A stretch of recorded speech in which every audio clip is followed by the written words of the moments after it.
Question number 37. What's one thing we do that's completely useless? This is probably the most self-evident question in the entire season. It's true that baked into the question is an assumption that there's at least one thing your board does that is, in fact, completely useless, as in it adds no value to anyone in any way.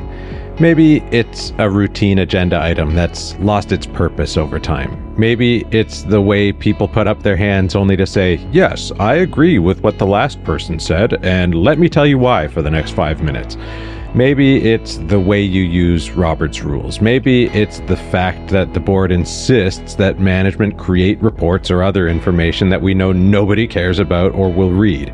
Maybe it's just your tendency to overcomplicate or oversimplify things, or to ask too many questions or not enough questions, or to be too quick to criticize management or too quick to let them off the hook. I don't know.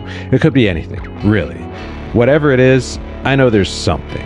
And sure, useless is probably subjective. Different board members might have different opinions, and you may never completely align.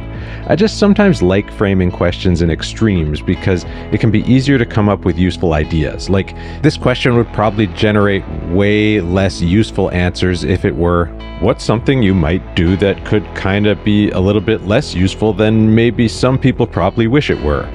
I mean, we can all come up with a million unhelpful answers to that question. Hey, and bonus points if you have the guts to invite your executives to participate in this conversation.